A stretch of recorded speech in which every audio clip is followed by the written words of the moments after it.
Ating gagawin, magbabaklas tayo ng main motor nitong extruder number 3. Bali, natanggal na natin siya dito sa base.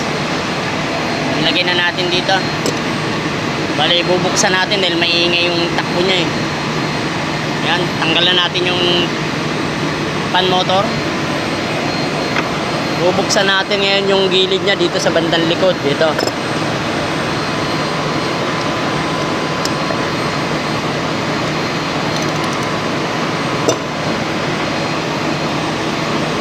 Ito, ang gamit natin ay yung ragjet na pambukas, socket range.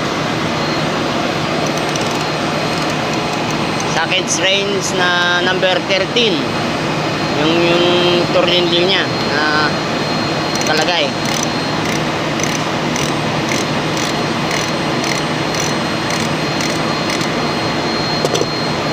Yung mga motor natin na to, mga sinauna pang motor.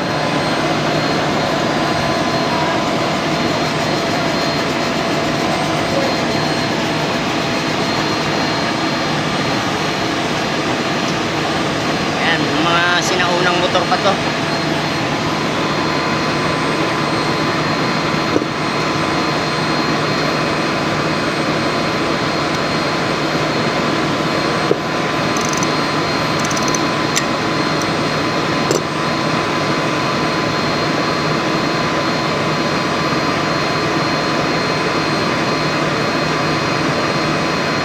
Bali, una natin binuksan yung dito sa may bandang puwet niya.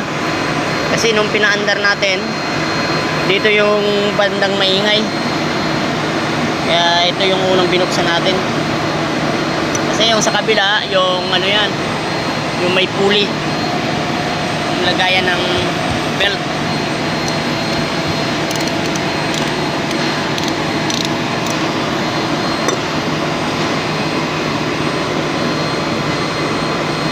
Natanggal na natin yung tatlong tornilyo.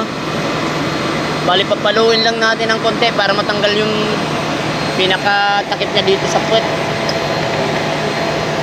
Ito.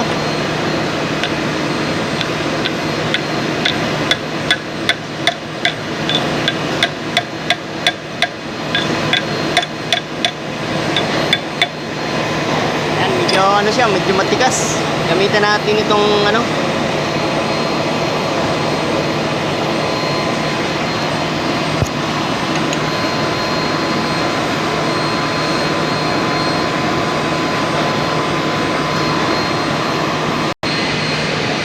natanggal na natin yung takip dito sa kabila. Bale, dito siya, yung bearing niya medyo may sabit na pag inikot mo. Ayan, yan yung maingay. Ayan, may sabit na pag iniikot. Ayan, tatanggalin natin itong kabila. Ito naman titingnan natin kung kalog na siya o hindi.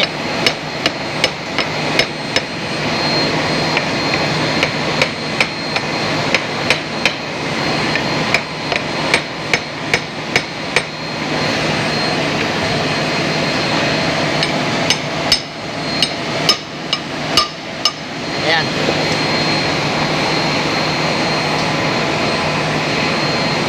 Ito naman ngayon yung titingnan natin yung bearing niya kung okay pa o papalitan na rin. Ayan, yung bearing niya dito sa kabila okay pa naman. Bali, yung rotor okay pa, wala pang sayad, wala pang kinain na sapting. Ayan. Dito na sa kabila medyo sumasayad na yata dito sa kabila. Ayan, medyo may kunting gas-gas ng dumi. Ayan, pero okay pa yung wire nya, okay pa yung magnet wire nya.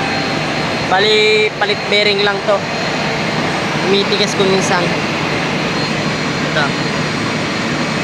Ayan, kaya maingay na siya.